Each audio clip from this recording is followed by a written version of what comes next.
Hello, class. Can you hear me? Okay, so let's start. I have one problem from 5.2 that I want to go over. Usually these problems are quite long, and I'm going to go slow to show all the steps.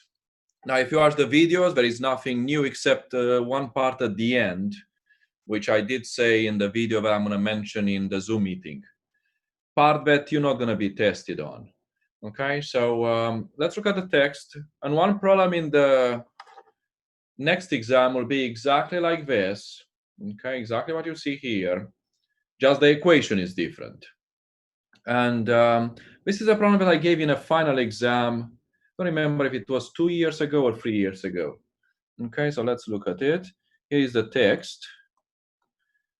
Seek power series solutions of the given differential equation. So remember, 5.2 is about power series solutions of our second order linear homogeneous equations. Okay.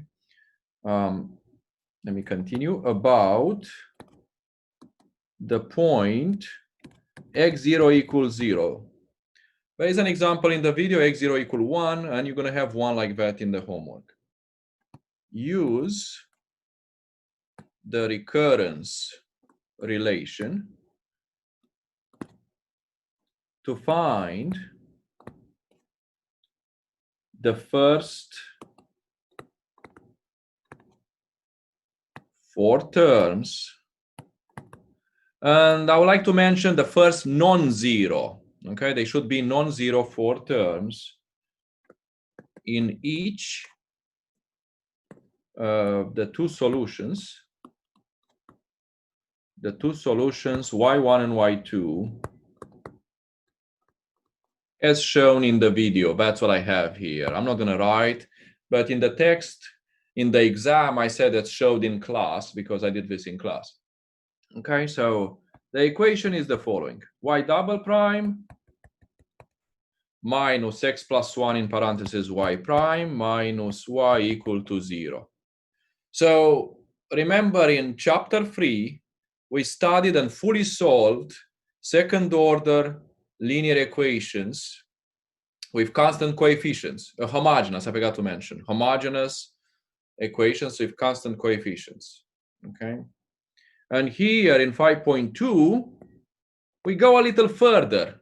We're not gonna really solve all these equations that are second order and linear homogeneous equations, but we're gonna go a little further and make the coefficients, instead of being constant, we make them polynomials. And that's a very easy one. Here, x plus 1 is a polynomial of x. Okay, the other are still constant. But as you saw in other examples in the video, you can have more than one that are not constant. They can be all polynomials. Okay, now what is the idea? So if you didn't review, if you are not familiar with power series, you need to review them from Calculus 2. Okay, go. There is a chapter on series there. Okay. If you have the time, I recommend you read the whole thing. But if you don't, at least review the power series section, sorry. Okay. Know what the radius of convergence is for a power series. Know what an interval of convergence is for a power series. Okay, and now let's recall what this power series is about. So it looks like this. It's an infinite sum, okay? And x0 here is 0. So we're going to replace it. Okay? We're going to get sum from n equals 0 to infinity, an times x to power n. Now let me write a few terms. I'm not going to write too many, but you should know the sigma notation. So when n is 0, you get a0 x to power 0, which is 1, plus a1 times x to power 1, plus a2 times x to power 2. You just increase n 1 unit at a time, and so forth, plus, here is your general term, but this is an infinite sum, it continues. Okay, infinitely many terms. And what does it mean to find solutions here? It means to find these guys. Okay. The problem is there are infinitely many. We cannot list infinitely many. So what we do is we find a connection between them, a relation. And that relation, what we call the recurrence relation. Okay, so how do I get this relation? We get it by differentiating y once, differentiating it twice, and then plugging in the equation, because it needs to be a solution. What I get needs to be a true statement. So let's see what we get from that. Okay. Now, I showed you already how the derivative is taken, but again, if you review the section on power series, then it should be clear how it's done.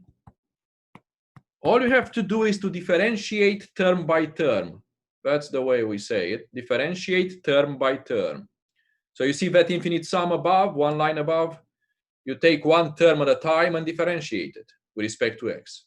What you get in the end is sum from n equal, and I'm going to mention immediately. Notice the a0 when you differentiate will go away. So you really start your sum at 1, n equal 1. And this is very important. And then you differentiate, I'm going to write in this way. We put n in front. It's just the power rule. All you have to do is to decrease that, move that exponent in front and then decrease the exponent by 1. Okay, that's all I did, nothing else. Now, be careful here. You may say, oh, but if n is 0, no problem with that, because 0 times something is 0. Okay, so someone might think that this is fine, and it's not. I will explain why it's not fine. Okay, you cannot write that. Why it's not fine? Even though when n is 0, you say, oh, n is 0, so 0 times something is 0. No, 0 times something is not 0 if that something doesn't exist. Okay, so I want you to understand that when n is 0, look at this. When n is 0, that's 1 over x. But we are actually centered at 0. 1 over 0 doesn't make any sense. So keep it in mind that you cannot write that. You cannot write it. Now, sometimes you can. But you have to tell me, if you ever do this, if you ever add n equals something, some value that is not there, and you claim that you can add it in, you have to explain me why. Okay, I'm not going to do that. I'm trying to avoid that kind of, I'm not going to add, even though sometimes you can add that value, n equals 0. Okay, as you can see, you're going to see immediately in this problem. I'm not going to do it, but I'm going to mention it. Okay, so make sure you do this. What about the second derivative? Similarly, be careful. You need to start at 2, because now when you differentiate twice, this one will go away also. Okay, but what do you get? Again, you differentiate term by term. You look here, and you differentiate that one more time. So it's n times n minus 1, and decrease the exponent by another 1 unit. So that's n minus 2. Okay, that's how you differentiate term by term. You should have done in calculus 2 a few times. Okay, now replace in the equation. So let's replace y prime and y double prime in our equation. And what do we get? It was y double prime first. So I'm going to put that. I'm just copying. That's y double prime. Minus, I had an x plus 1 times y prime. So I'm replacing y prime. And minus y, which was sum from n equals 0 to infinity a n x to the power n equals 0. Now, students, again, for convenience, they don't write equal to 0. I subtract 1 point. Okay, out of 15 points or so that the problem is worth, or something like that in the second exam. In the final, it was only 10 points, but in the second exam, it was 15 points. If you don't write that equal to 0, okay, it's like it's not there, you cannot get the recurrence relation. Students completely forget about it.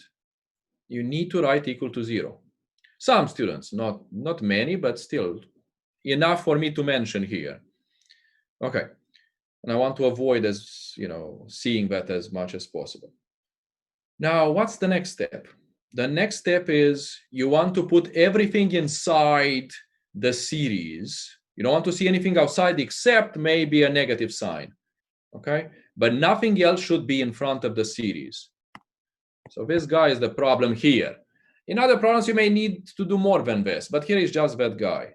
So how do you do it? You distribute that x and 1, okay? So we're going to get sum from n equal to infinity, n times n minus 1, an x to power n minus 2 minus x times that series, okay, minus 1 times that series. Okay, so notice what I did. I just split that in 2 there, and here nothing changes. So I'm just going to copy. Okay, so you have to do this, and then you want to get that inside there. Okay, you want to get it inside. So as I said, you want to put everything inside the series except maybe the negative signs. Okay, so you can put those too, but don't forget about them. I usually don't put them inside, but don't forget about them. Okay, so when you multiply this x, I'm looking here now, okay? When we multiply that x inside, notice x to power 1 times x to power n minus 1 becomes x to power n, okay? And notice the index of summation doesn't change where it starts. It still starts at 1. Sometimes you don't change that number for some reason. I don't know why, but I see it sometimes. And the other two, just copy them. Okay, so what's the idea? This 0 that I was mentioning on the right, the way you should see it, let me see if I can place it here. Sum from n equals 0 to infinity, 0 times x to power n. I want you to notice that we can write that 0 in that way. So the idea is to identify the corresponding coefficients of x to power n on the left and right. Now, on the right, they are all 0. The question is, what's the coefficient of x to power n on the left? And next, you focus here. What you want to see all of them n. Okay? You want all of them to be n. And 2 of them are not. So I need to change them. I need to bring them to be n. Okay? And the way you do this, remember the process, is called shifting the index of summation. Okay? And I'm going to show you here the details like I think I showed you one time in the video. I will show you here again. But you should be able to understand this and do it in your head. I don't need to see that in the exam. I mean, you can show me, but I'm not going to subtract any points if you don't show me this. You can do it in your head. So here is the intermediate step that should be in your head usually. You take this n minus 2. I was planning to use green. N minus 2 and call it m. And what you want to do is to change everything into m for the first series. So wherever you see an n, you want to put m instead. But what's the connection? N is m plus 2. So now I'm going to write sum. But notice, when n starts at 2, m starts at 0. Okay, so again, when n starts at 2, m starts at 0. Look here. And then instead of n, I have m plus 2. Instead of n minus 1, find what n minus 1 is. You can see here, if n is that, n minus 1 is m plus 1. And what's n? M plus 2. And notice n minus 2 is m. Okay? And sum from n equal 1 to infinity. And I am going to copy that one for now, because after I explain this, I would like you to think a few seconds and see if you can figure out, because I'm not going to write the steps again, the intermediate step that you see here with green. I'm not going to write it for this one. I want you to do it in your head and see if you can come up with the answer, and then I'll write it down. Okay, so what do you do next? So this is the intermediate step. Next, you change m into n. But this new n is not the old one, the one from above. You just change m to n, that's it. It's just a different label. Okay, and sometimes when I teach in class, I make the comment, remember when you have definite integrals, this integration variable x, okay, has no effect on the answer. You should know that this is the same. Okay, I can put whatever letter I want, not a and b, but I can put any letter. The integrals are the same. It's just the label of the integration variable is different, but the answer will be the same. Same with the index of summation. I can use I, J, I can use any letter. Now I'm not going to use that because the others have n, so I want to use n. Okay, I'm going to erase this. I'm not going to leave it here. But I just wanted to make this comment that what I'm doing here is nothing else than relabeling the summation, the index of summation. Okay, so n equals 0 to infinity, n plus 2, n plus 1, a n plus 2, x to power n. And notice I made my exponent to be n. Okay, exactly like I wanted to have n everywhere. Okay, now the second one has already n, so no need to do anything. And now, as I said, take a few seconds, look at the one here and underlined, and see if you can shift the index of summation the way I just did it. And let's see if you can come up with the answer. I'll give you a few seconds, 10 seconds, and then I'll write it. I'll count to 10, drink a little water.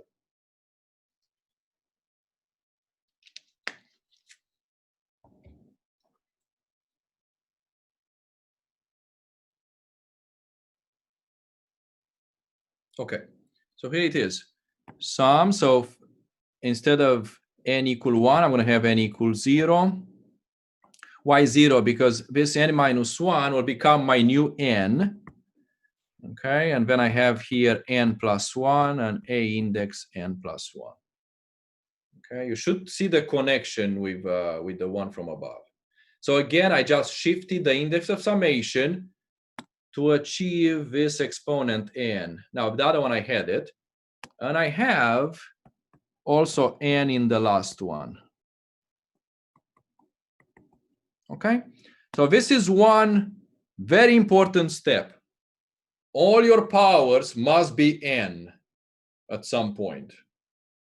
Okay, all powers of x must be n at some point.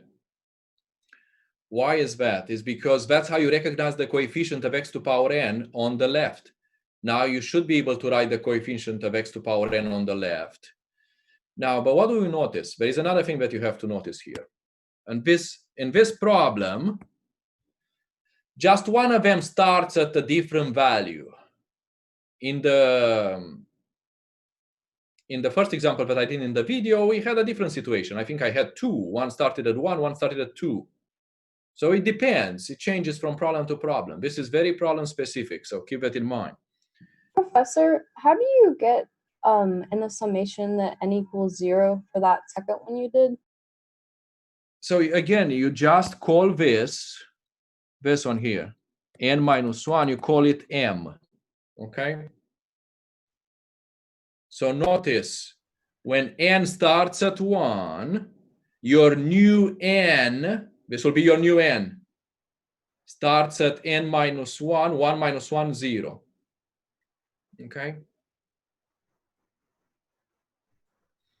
So try to do it at home, understand this step here, and then try to see how you apply that in here. It's just, again, it's just a new, you can call it something else if you don't like m, since I used m there.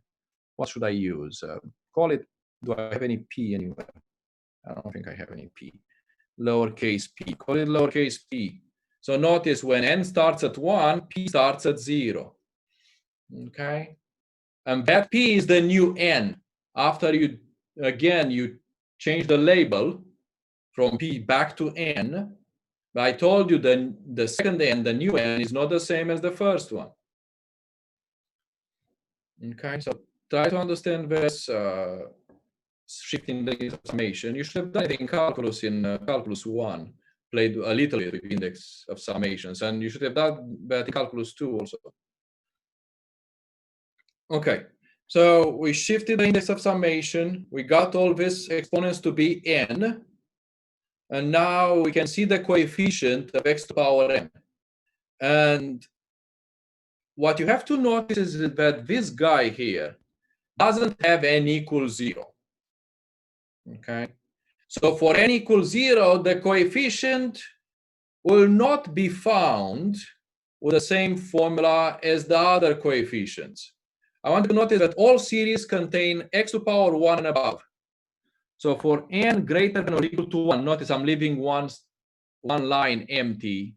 Okay, I'm leaving some space intentionally because I'm going to write something for n equals 0. For n equals 0, it will be different than the others. And you should be able to see why. It's because n equals 0 is not present in all of them. And sometimes you may need to write more than one. In the first example that I gave you in the video, as I mentioned, one of them started at 2. So I had to give you one formula for n equals 0. I had to give you one formula for n equal 1. And then for n equal greater than or equal to 2, it was the same for all. Why? Because all the series had n greater than or equal to 2. Same here. All of them have n greater than or equal to 1. So I'm going to write one formula for all coefficients corresponding to n greater than or equal to 1. But for n equals 0, or maybe I should write the other one first, I don't know. I want you to focus on these boxes. But do not forget the negative. Remember I said, if you think that you're going to forget it, put it inside the series. I don't put it inside the series, but I look. Professor? Yes. Quick question. You said that each of those contain n greater or equal to 1. Yes. Can you explain that a little bit more? Just because I see n equals 0, so I'm not really understanding how they all have n equal or greater than 1. But what does it mean, n equals 0 to infinity? So it would just contain any number greater than 0. 0, 1, 2, 3, and so forth. You start with n equals 0, then it's n equal 1, then it's n equal 2, then it's n equal 3, and so forth, all the natural numbers. Okay, I see what you're saying now. But the n equal 1, this one that I underline here, doesn't have n equals 0. It doesn't have an x to power 0. Okay? So keep that in mind. So for that reason, the formula is different for n equals 0. Okay? Even though, remember what I said a few minutes ago, but I didn't want to complicate things, to confuse you. Sometimes you can add it in. Here, actually, you can add n equals 0 in, but you have to tell me why. And I don't want you to do it because sometimes you cannot add it in. Like I explained a few minutes ago why you cannot add it in. Now here you can, if you put n equals 0 in 0 times, and this time it does exist. So 0 times something that does exist is 0. Okay? But I don't want you to worry about that because sometimes you cannot do it, sometimes you can. It's better to just write the formulas for the ones that are different separately, like I do now. I'm going to write for n equals 0. And then for n greater than or equal to 1, we write the rest. Okay? So let's see for n equals 0.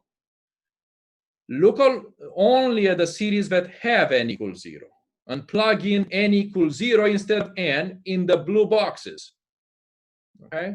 You plug in n equals 0 in the blue boxes for the series that have them.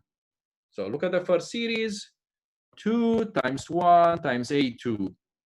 That's what you get, the blue box. Plug n equals 0. The second series has no n equals 0, so I skip it. I don't even look at it. Go to the next one.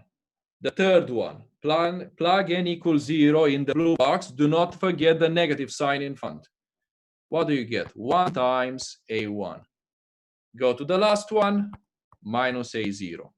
And this must be 0. Remember what I said? All the coefficients on the right are 0. So a little algebra here. Okay, you just move the other two guys, A0 and A1 on the other side, and you get to your A2 after you divide by 2. So for n equals 0 is this. For n greater than or equal to 1, we're going to have the same formula for all, and that's what we call the recurrence relation. So look at the first blue box. I copied. Look at the second one. Don't forget the negative. I copied. Minus. Look at the third one. Okay. And finally, minus an. That's the last one. Okay. And you need to do now a little algebra until you write it in a nicer way. So what I like to do is to solve for the one with the largest index. This one. Okay, the one with the largest index. Maybe I should have circled the whole thing. I'm going to solve for that, not for n plus 2. I'm going to solve for a index n plus 2. Now notice the other ones go in the other side, but there is something else that you should notice. If you factor out an from the one, the two that I underlined, you get an times n plus 1, and the other one, notice the other one is this. Okay, so then you can factor out n plus 1 there.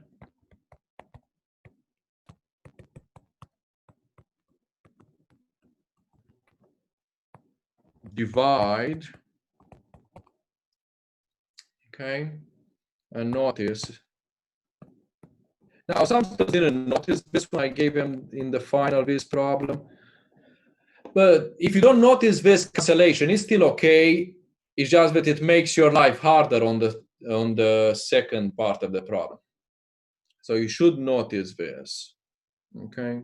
Something. Look at algebra. Make sure that maybe you can write it in an easier way.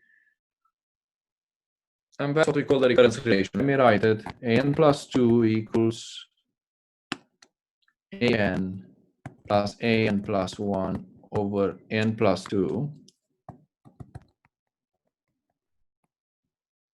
But only for n greater than or equal to 1. Now, when I grade, though, if I ask you to find the recurrence relation, you still have to give me this one. Okay? It doesn't matter if that one is different, you still have to give it to me. It's worth 1 point out of 15. Okay? And actually, you cannot avoid it if you are asked to find the second part of the problem, which is B, part B. I'm going to solve it right now. Actually, I don't have a part B here, sorry. It's B in the video. It's part B in the video, or in the homework, it will be part B. To find y1 and y2, it's part B. Okay? And how do you find y1 and y2? 1 second. y1 and y2 is found by using this recurrence relation. So y1, y2. How do we find them? So remember what a2 is. That's what we got a few minutes ago. Okay? So let me first explain the idea before I find them. The process is the following. Remember our series. A0 plus A1x plus A2x squared plus A3x cubed plus A4x to the power 4. I'm going to write a few more. Okay, and I'll stop here. Now, how many do you need to write down? It depends from problem to problem. And this problem is asking you to find 4 terms, non-zero terms, for y1 and y2.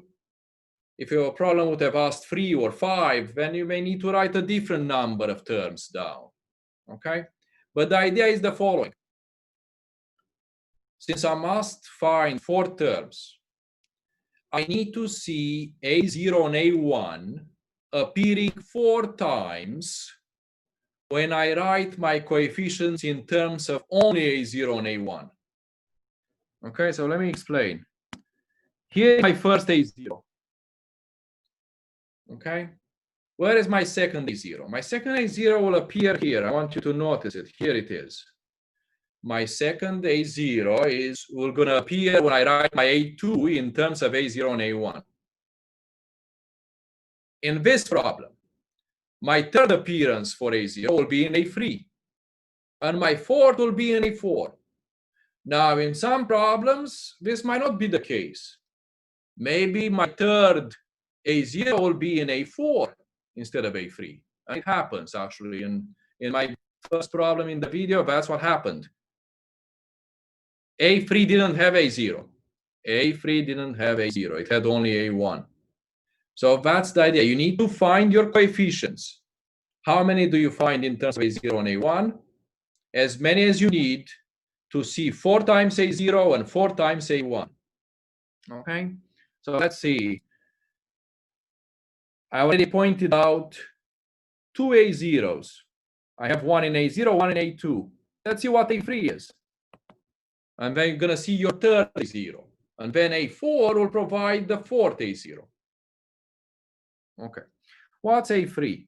You look at the recurrence relation. Look above. It's still on the screen now. And plug n equal 1 in the recurrence relation. Okay, I'm trying to squeeze it here. The writing is not very nice, but it's at the bottom of the page. It's hard for me to write there. But anyway, you understand. Plug n equal 1. Professor, Yes. how do you know to plug in n equal 1? Why not n equals 0 or n equal 2? I'm looking for A3. How do I get 3?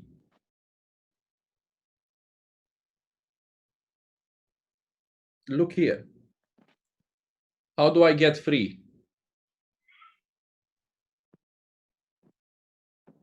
Yeah, I need to put n equal 1 in there. That's how 1 plus 2 is 3. That's how I know. Okay, so I'm plugging n equal 1 because 1 plus 2 is 3. Okay, no other reason. So you just need to see what n makes your number the one that you want. I want A3, so n plus 2 equals 3 gives me n equal 1. That's the reason, okay? So now, put n equal 1 everywhere. So it's A1 plus A2. I'm plugging n equal 1, nothing else. And I get A1 plus A2 over 3. Okay? And now A1 is fine. Don't do anything to A1. What you want to do is to get rid of A2. You're going to replace. You want to find all your coefficients in terms of A0 and A1 only. A0 and A1 only. Now I have to do a little algebra here, which I'm not going to insist, okay? If you can do it in your head right now, do it, but I'm going to tell you that this is, you can see it's 1 over 6 A0, and if you combine A1 with 1/2 A1, that's 3/2 A1. 3/2 over 3 is just 1/2. Okay? Anyway, you can check the algebra. It's correct, but if you didn't follow, figure out later. Okay, I'm not going to do that right now. Okay, so that's your, notice, third A0. Okay, maybe I should write in words. First, second, third. And notice the same for the A1. First, second, third.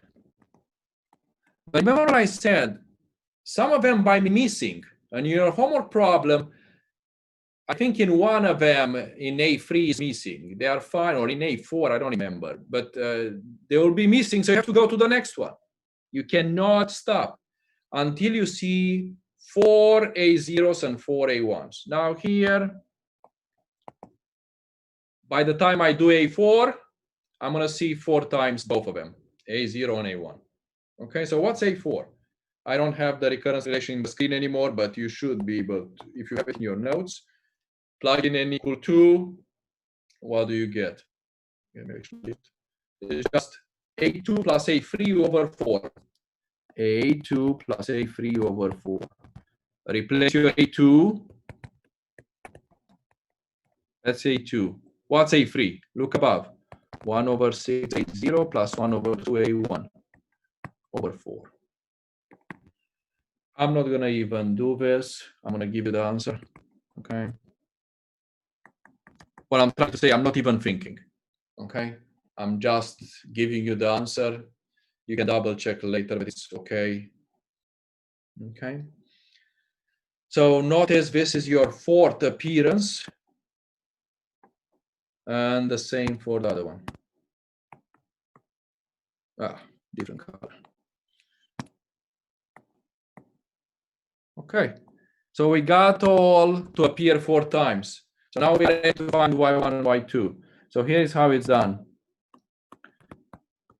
Now notice this time, I'm going to stop here. As I said, if you need to go further, and again, if you watch the video, you know that in the first example, I went all the way to x to the power 7. But that was the extreme case where A0 and A1 were alternating. Like I told you, A3, actually A2 didn't have A1, A3 didn't have A0, A4 didn't have A1, A6 didn't have A1. So I had to go all the way to x to the power 7. And that's the extreme case, okay? For sure, you're not going to be able to stop before A4 or x to the power 4 if you want. And for sure, you don't need to go beyond x to the power 7, okay? When you need to find 4 terms, if you need to find 3 or 5 terms, that's a different story. I'm not gonna ask you to find 3 or 5 terms. I'm gonna ask you 4, exactly like in the homework. So now let's replace. What's A2? Remember is this. Okay. What's A3? Okay, I don't know if I have it. I don't have it. I can't have it at the same time, but I'm gonna look at it. 1 over 6 A0 plus 1/2 A1. And finally, I do have A4 here. 1 over 6 A0 plus 1 over 4 A1. Okay. All I did is to replace A3, A2, A3, and A4. That's all I did. In terms of A0 and A1, notice there is only A0 and A1. And now you look at the ones with A0. What do we do with them? We factor out A0 from them. Maybe I can write a little. And then I look at the ones with A1. And I factor A1 from those. Okay, so let's factor A0 first. 1 plus 1/2 x squared plus 1 over 6 x cubed. Okay, plus 1 over 6 x to the power 4. And ... We have infinitely many terms, remember. I subtract 1 point for the dots missing. Okay, keep it in mind. There are infinite series. Okay, you have to continue the dots there. What about A1? X plus 1/2 x squared. I'm just looking at the green ones. Plus 1/2 x cubed plus 1/4 x to the power 4.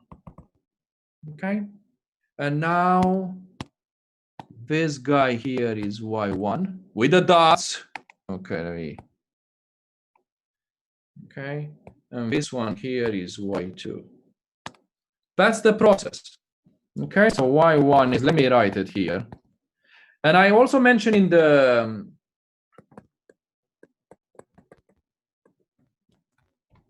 in the video. Now you can see that these guys, okay, you cannot find them unless you have initial conditions. And these are the ones that play the role of C1 and C2, sorry. C1 and C2 from chapter 3. Remember, C1, Y1 plus C2, Y2. That was the general solution, okay, of the homogeneous equation. And that's what A0. The A0 here plays the role of C1. The A1 plays the role of C2. Okay. Let me just copy this because I want you to understand that in the homework or exam, you have to write them down. Okay.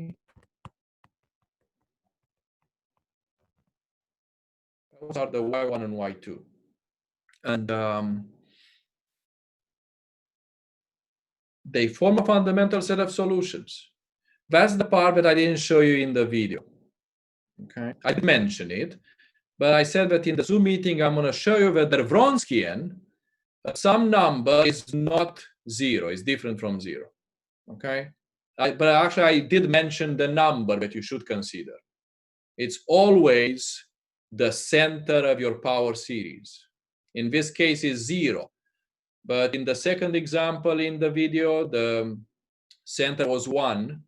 So the Wronskian at 1 would be different from 0 there. Okay. So, but before I show you this, let me point out that you don't need to show me. As long as you do this process, you'll always end up with the Wronskian different from 0 at the center of your series, power series. So look at the Wronskian y1 and y2 as 0.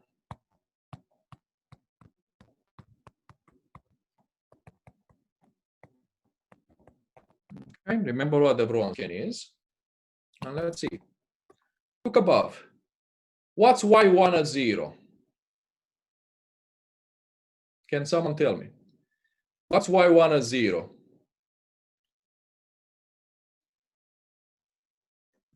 One. That's correct. It's 1. All of them are 0 except the first one. What about the second, y2 at 0? 0. Okay, it's 0. Now differentiate. Look at y1. Remember how you differentiate term by term. Okay, so when you differentiate y1, the derivative of 1 is 0, and all the others have at least 1x, at least x to power 1. So look at y1, look at the derivative. We don't care what the derivative is. What I want you to notice is that when you differentiate, 1 goes away, and all the others have at least x to power 1. So when you plug in 0, you're going to get 0 here. What about y2 prime? What happens to y2 prime? The derivative of x is 1, and all the others will have at least x to power 1 when you differentiate. So when you plug in 0, all will be 0 except the first one, which is 1. Remember, I just said the derivative of x is 1. And this happens all the time.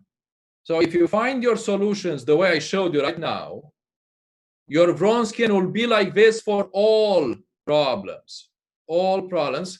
Again, at what number? At the center of your series. Okay? And notice, remember how it's done. You multiply this. Y times 1 times 1 minus 0 times 0. It's 1, which is different from 0. So that's the reason they do form a fundamental set of solutions. Y1 and y2 form a fundamental set of solutions of our equation. Okay, again, you don't need to show me this. It's just for you to understand why this process always provides such a fundamental set of solutions. Okay, but the rest you must be able to do. Okay, and that's what I was planning to do today, and it took me more than what I expected. Anyway, so I looked at there are only 32 students here, so I don't know how many of you didn't watch the video. 40-something students did watch the video for 5.2.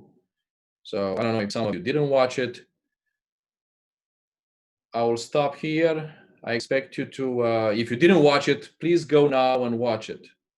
Okay. But the number of views is bigger than the attendance, so I don't know, the overlap. This is all for today. That's what I was planning to do. Friday, I go over 5.3 and 6.1.